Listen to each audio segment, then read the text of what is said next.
You're listening to the Law Dad Roy podcast with your host, Roy Willey, a Charleston-based personal injury lawyer licensed in multiple states. From courtrooms to the coast, Roy brings you legal insights, real stories, and honest conversations that matter. Hey everyone, welcome back to the Law Dad Roy podcast. I'm your host, Roy Willey, and today we're diving into something that affects people more than you think, the real cost of an accident. Most folks think that an accident is really just about fixing your car, paying a couple of hospital bills, and then moving on with life. That's the story insurance companies want you to believe. Get back just what you paid and nothing else. Quick, simple, neat. But here's the truth. Accidents have ripple effects, financial, physical, emotional ripple effects throughout our lives that most people don't see coming until it's too late. And insurance companies, they're experts at minimizing these costs, not for you, but for themselves. Because remember, the insurance company's goal is to pay you as little as possible. So in today's episode, I'm going to break down the hidden costs of accidents, the tactics insurance companies use to downplay them, and the practical steps that you can take to protect yourself and your family. This is one of those episodes that could save someone from making a life-altering mistake. So stick around. People often ask me, what is my case worth? Well, there's a lot of things that go into that answer. And at the end of the day, the case is worth whatever it costs to put you back in exactly the same position that you were before the accident happened.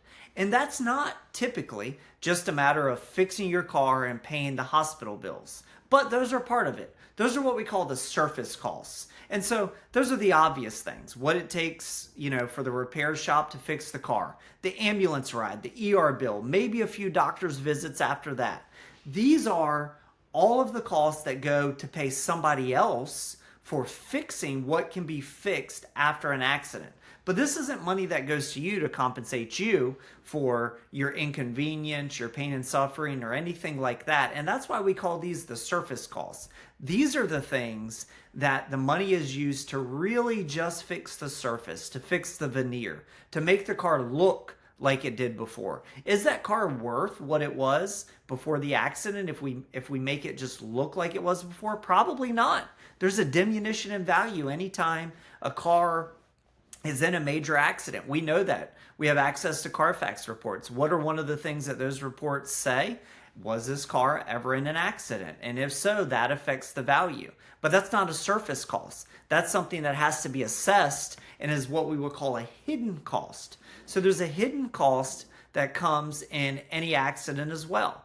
And the hidden cost is not just what is the diminution in value of the car, what are the things under the surface of the shiny veneer in the car, but it's also the things, what's under the surface of your injuries. What are those hidden medical costs?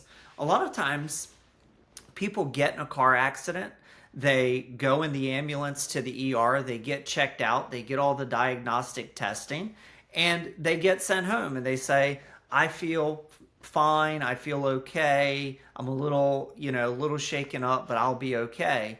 And a lot of times that's actually the adrenaline talking. When we're in a major traumatic event, our body begins to cope by sending out hormones and sending out adrenaline to help us cope with that through the energy that we have. And so sometimes we don't notice right away what we're feeling until days, hours, weeks after the crash. And so a lot of times people will call our office and say, look, I thought I was fine. I actually 3 days later had to go back to urgent care because I couldn't get over this pain that was shooting through my leg. And what we find is perhaps it was a nerve issue, or perhaps there was something, a fracture that wasn't picked up in those initial diagnostic tests because the person didn't complain of leg pain, because the adrenaline was making up for that in terms of what they were feeling in their nervous system. And so these hidden medical costs, MRIs and imaging, physical therapy, special consultations, these are things that happen later oftentimes, and when conservative treatment fails. A lot of times when you go to that hospital, even if you feel that pain, they'll give you some pain medicine. They'll say ice it, put an ice pack on it, let us know if it doesn't get better. Well, a week later it doesn't get better. The conservative treatment failed in that instance, and so we have to go for the next round of treatment. That might include seeing a physical therapist or seeing an orthopedist, depending on what that pain and what that injury is. And those are the hidden costs that you could not have known on day one. You did not know that you were going to be seeing those medical doctors. And insurance companies know this. That's why we're seeing more and more immediately after a car accident. Insurance companies are calling the injured on behalf of the person that hit them, on behalf of their insured, and trying to push a quick settlement. They'll often say things like, well, we'll cover your medical bills plus $100 for your pain and suffering, or $500 for your pain and suffering, or $1,000 for your pain and suffering. And when you're on day two and all you've done is taken an ambulance ride to the hospital bill or to the hospital and gotten a bill for it, you might think that, well, getting my medical bills that I've had so far paid and getting $1,000 for, my hassle is not such a bad day. Maybe that's a good settlement. And so that's why one of the biggest lessons I tell people is don't mistake short-term for long-term, okay? Don't mistake short-term relief for long-term healing. Just because on day one, day two, that pain medicine is working, you don't want to be on pain medicine for the rest of your life. And so if that injury doesn't actually work itself out, there are some hidden medical costs that you don't know about on day one or two that you might incur. And so a quick settlement is not in your interest because you only get one bite at the apple. You don't get to come back to the insurance company later once you've released your claim and say, well, I didn't know that I was going to have to go back because the pain medicine wasn't going to help resolve the issue in the long term. That's not how it works. Once you sign that release, it is very difficult to get out of. Not impossible, but very difficult. And so the real cost of these accidents show up over time. Not just in the ER, not just the day of the accident. And so, I could give you 100 examples of this, but we have had people that have called us that have signed releases after accepting $1,000 for their pain and suffering and the day of hospital treatment being paid for, and then they find out actually they had a fracture or they had a nerve injury, or they had something more serious, that was happening under the surface. And a lot of times there's not much that we can do about that. We look at those cases, we try to help people where we can, but it becomes very difficult if they've already signed those release documents. And so that's why insurance companies are working so fast to try to reach out to you, to try to get those quick settlements, because it stops their exposure and allows them to pay less than what the claim is actually worth, because they know that more times than not something shows up after the fact. The other aspect of it is, lost wages, career impact. A lot of people overlook that. But if you're in a car accident and you miss work, let's just say for 3 days, you go to the hospital, they give you conservative treatment, you're on pain meds, you can't operate machinery while you're on pain meds, and so you're out of work for a few days.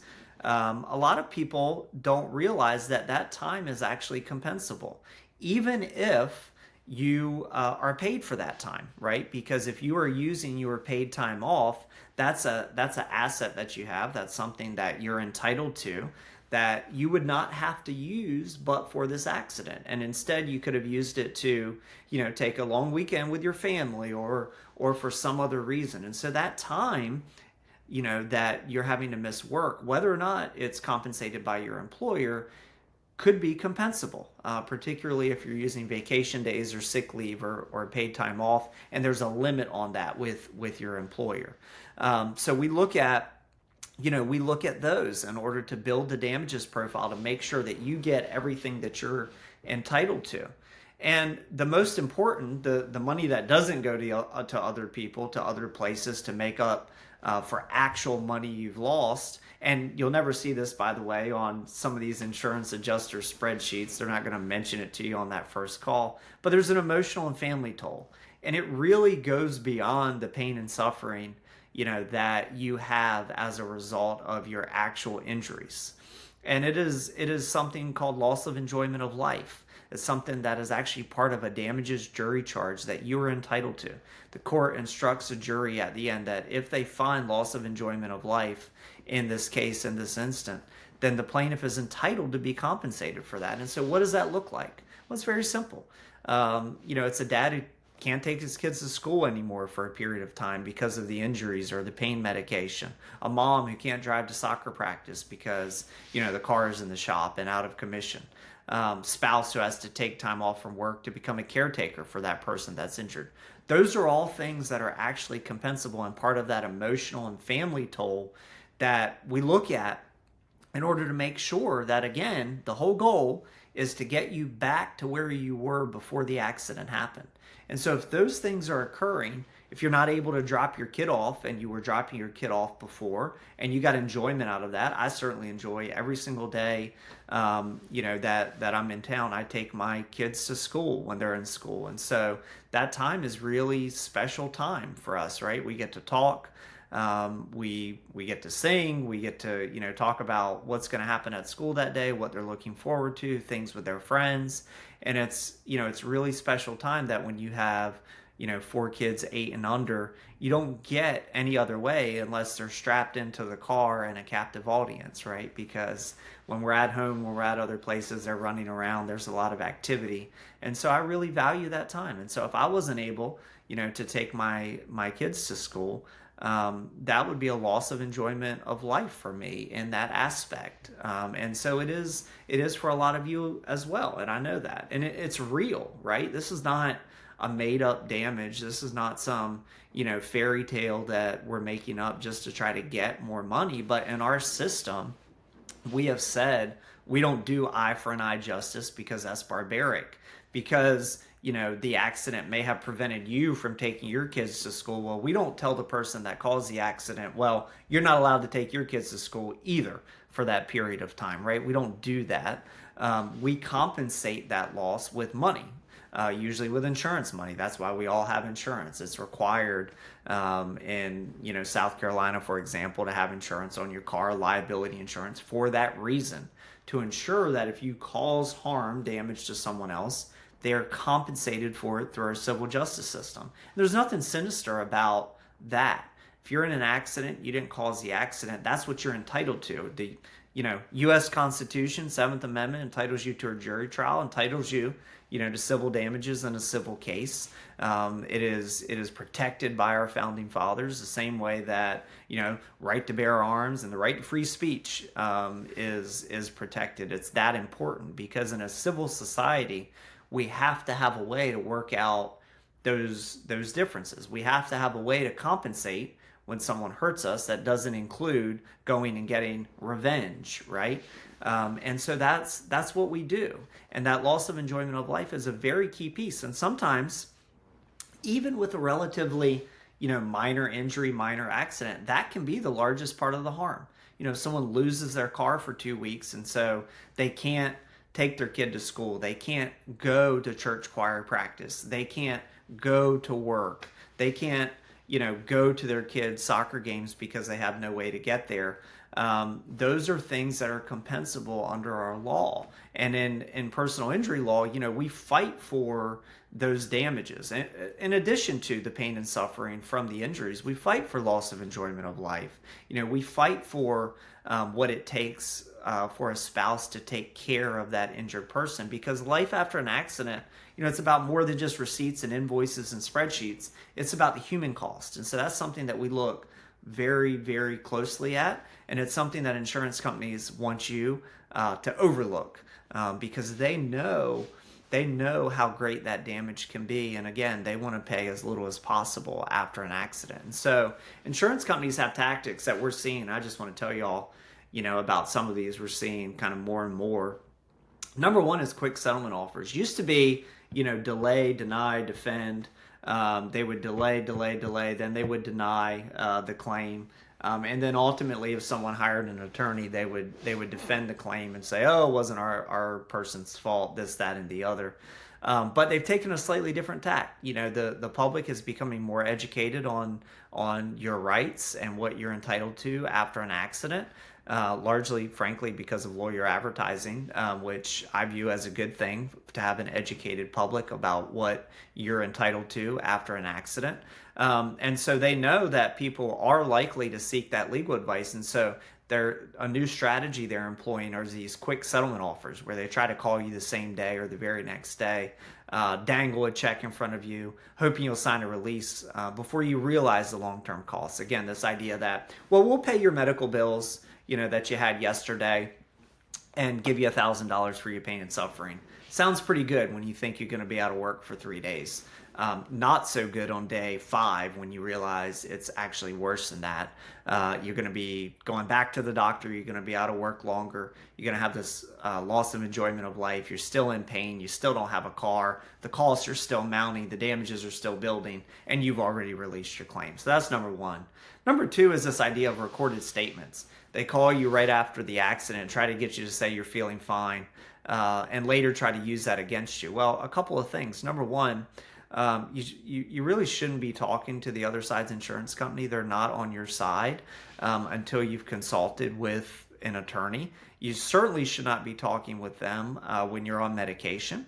A lot of times they will call, again, same day, next day. At that point, you're on pain medication. You're really not in the right frame of mind to be speaking to people. And of course you're feeling fine. You're on oxycodone. I mean, whatever pain you're not feeling in that moment. And so you don't want to give them that information, because what they do later is then they pull that recorded statement and say, well, in this recorded statement, you said you were feeling fine. So what happened 5 days later? Were you in another fall? Did something else happen? And they try to use it against you. So recorded statements, always a bad idea. They're not required. You don't have to give them, to the other side's insurance company, particularly before, you've talked to a lawyer and gotten some legal advice. And then, the next thing is, once you kind of have this agreement, there's these delay tactics. And so I was actually just talking with somebody at school drop-off today who was involved in an accident. And, the injuries were not that severe. And the car was the main thing. They wanted to get their car fixed. And so insurance company says, okay, take it to our body shop, this sort of thing. So they do that. And there's delay after delay after delay. They don't want to approve this. They don't want to approve that. And so the car's in there for a period of weeks after they've already agreed that, they'll resolve the claim for, property damage plus. And eventually they ended up hiring a lawyer and getting a lot more than that. But that was, an example of insurance companies, even after you have a deal, trying to delay the process. And so we're seeing that. The other thing they do a lot is blame pre-existing conditions. If you've ever had back pain, they'll claim your accident, didn't cause the back pain. It was just your old issue. And they'll use this a lot of times, even when they're talking to people kind of in those initial calls, and say, well, didn't you have back pain before? And people say, well, yeah, I mean, everyone's had back pain. Everyone's fallen before. Everyone's, we've all had those things, but there are different types of pain, right? And we know that if we weren't having back pain that day or the day before, and then we were in a wreck and all of a sudden we have back pain, well, that back pain that we're having today is associated with the wreck. And because of that, we have something called the eggshell plaintiff rule, which says, that the person that messes up, that has the mistake, that causes negligence, they take the injured party, they take the plaintiff as they find them. And anything that is exacerbated or aggravated as a result of that person's negligence is compensable. It doesn't matter that some injury occurred 5 years prior and that there was back pain associated with that. If this accident caused it to be exacerbated or aggravated, then that is compensable under the law. And so insurance companies a lot of times try to sweep that part under the rug. And the important thing to remember is that, it doesn't mean insurance companies are bad or anything like that. This is their business model, okay? The less they pay you, the more profit they make, and they make a lot of profit. You can Google it, you can look it up. And they actually have a duty to do that, to return it to their shareholders. They have shareholders, they have owners, and their point of being in business is to make a profit. So, I'm not trying to say insurance companies are the devil or anything like that. You just have to understand the system that you're in after an accident, and that their goal is not to make you whole. Their goal is not, to necessarily do the right thing. Their goal is to pay as little as possible. And that's why having a lawyer matters. We know their tactics. If you look at some of these insurance company surveys, they know that people insurance company studies, they know that people that hire attorneys get, larger settlements, get more damage that they're entitled to than people that don't. And so we have it all the time where people come and say, I was offered X by the insurance company right after the crash. And that sounded good, and it sounded like something I should take. But then I saw a TV ad, I saw a billboard, I decided, to give you a call. And a lot of times in those cases, if the person has an offer when they come in, we'll say, well, look, we don't make money until we get you money, right? We're a contingency fee law firm, so we get a percentage of whatever we recover. If they've already made you that offer, we'll confirm that, and a lot of times we'll say we won't take a contingency fee on that part, right? We'll only take contingency fee on what we get you over and above that. And we've done that sometimes, and generally we get them over and above that, right? So it's not really a risk for us because we know the insurance companies are lowballing people. That's what they do. And if they take that first check, they'd be drowning in debt, wouldn't be able to look themselves in the mirror wondering why they did it. We've seen it time and again. And so that's why we always want to say, what's the real cost of the accident? We will not know in 24 hours. We will not know in 48 hours. We will not know in 72 hours. Sometimes it takes weeks, days to appear. And so we need to absolutely be sure that we're at maximum medical improvement before we even talk to an insurance company, because there's really no reason to talk to them. Put them on notice of the claim, and then what we say is we will give you the information when we get it, when the person is at maximum medical improvement. So practical steps, what can you do to protect yourself? Number one, don't settle too quickly if you're in an accident. Time is what it takes to reveal the real cost of your injuries and damages. There's no doubt about that. Get everything documented. Every doctor's visit, every prescription, everything you have to miss, it all matters. And I tell people, keep notes. Today I would have gone to my girls' soccer practice, but I did not, have a vehicle today. The next day. Today I would have gone to my son's baseball game, but the pain in my leg was so sharp that I didn't think I could make it up the bleachers or out of the car. Document those things so that, months later when we're working to negotiate with an insurance company, when we're maybe filing a lawsuit and preparing to take it in front of a jury, we have those facts and you remember them. Because, with time, people forget, they move on, but you're entitled to be compensated for the loss you had in that period of time. And the most important thing, obviously, I'm going to say this over and over and over, talk to a lawyer before you sign anything. Even if you don't hire one long term, a free consultation can save you from signing your rights away. And, here at our law firm, we do free consultations. You can call in, talk to someone, and schedule an appointment with a lawyer if it's necessary after the initial, phone call. But even if it's not us, any lawyer, go talk to a lawyer who does car accidents, who does slip and fall accidents, whatever you've been through on a day-to-day basis, just to make sure you're making the right decision for yourself and for your family. Because the real cost of an accident does not appear in the first 24, 48, 72 hours when the insurance company is trying to get that quick settlement.